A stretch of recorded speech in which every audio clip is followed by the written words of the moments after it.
Baik, saat ini saya Yoga Mas Dia dari kelas metode eksplorasi geofisika akan menjelaskan tentang pengertian dari geofisika itu sendiri dan juga parameter dari geofisika. Akan dilanjut juga dengan struktur dalam bumi.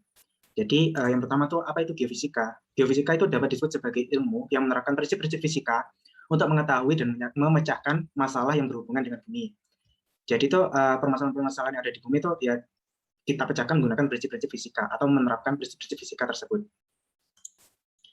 Jadi bedanya dengan geologi apa? Kalau geologi itu ilmu yang mempelajari bumi melalui penelitian terhadap batuan. Jadi informasi yang diberikan terhadap geologi ini, mereka akan meneliti atau menerapkan keilmuannya dengan tampak, barang-barang yang tampak atau benda-benda yang tampak di bumi. Sedangkan kalau geofisika itu sangat luas seperti pengaplikasian gelombang seismik.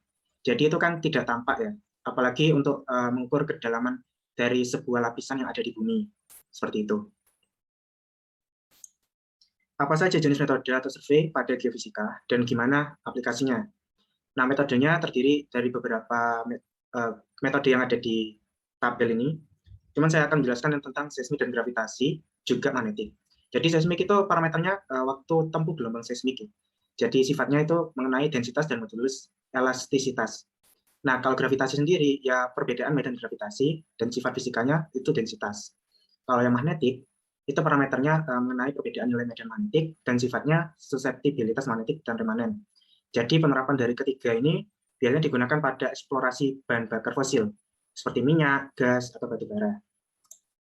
Selanjutnya, bagaimana struktur dalam bumi dan pembentukannya. Di sini saya akan menjelaskan struktur dalam bumi. Kalau secara ringkas dari dalam itu ada inner core atau lapisan inti dalam yang berupa padatan, selanjutnya ada outer core, lapisan inti luar, ini biasanya berbentuk liquid, dan juga di atasnya terdapat mantel. Dan yang kita pijak saat ini bisa disebut sebagai kerak bumi, terdiri dari kerak samudra dan juga kerak benua. Nah, pada lapisan mantel yang berbatasan dengan kerak itu disebut sebagai mohorific discontinuity. Dan pada outer core dengan mantel itu disebut sebagai Gutenberg discontinuity.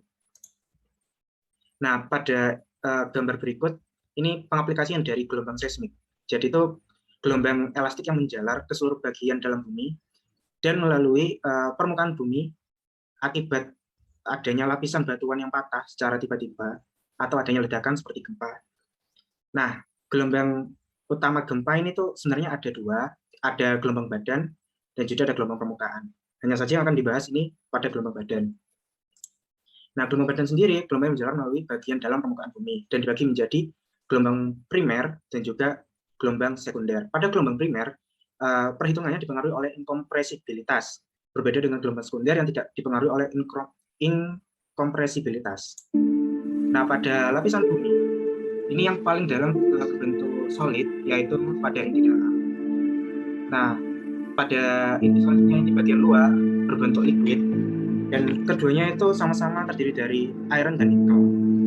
Jadi itu pada inti bumi itu memiliki densitas yang sangat tinggi dan pressure atau tekanan yang sangat tinggi, terutama pada bagian inti dalam. Jadi hampir 33% massa dari bumi itu merupakan inti bumi.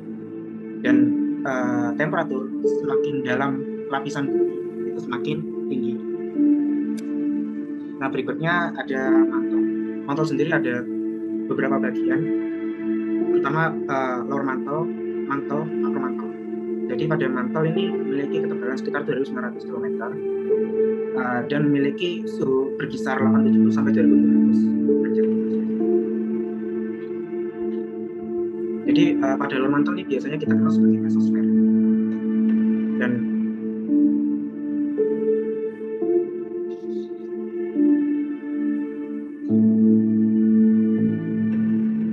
di atas upper mantle ini merupakan kerak bumi yang terdiri dari kerak benua dan kerak samudra.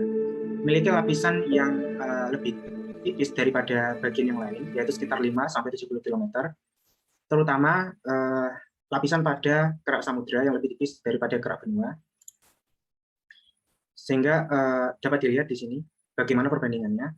Dan di lapisan kerak benua itu penyusun yang sangat dominan seperti granit, dan pada kerak samudra itu penyusun dominannya adalah basalt. Nah, ternyata di bahwa kerak bumi dan di mantel ini memiliki beberapa bagian, seperti mesosfer, ada astenosfer, ada litosfer. Nah, mesosfer sendiri merupakan bagian dari bawah mantel atau lower mantle. Soalnya kita bahas tentang litosfer dan astenosfer. Nah, litosfer itu terdiri dari lapisan kerak bumi dan mantel bagian atas. Lapisan ini juga meliputi lempeng tektonik. Jadi pada litosfer sendiri merupakan bagian yang berbeda, bukan seperti astenosfer yang merupakan bagian dari mantel itu sendiri, tapi litosfer juga termasuk dari kerak bumi. Nah, kalau dari astenosfer itu lapisan yang sebagian besar terdiri dari batuan padat, tapi mengalami begitu banyak tekanan dan juga suhunya mengalami perubahan yang cukup tinggi, sehingga bisa dikatakan batuan-batuan itu mengalir karena saking tingginya suhunya itu. Ya, mungkin ini yang bisa saya sampaikan saat ini. Kurang lebihnya mohon maaf. Terima kasih yang sudah menonton.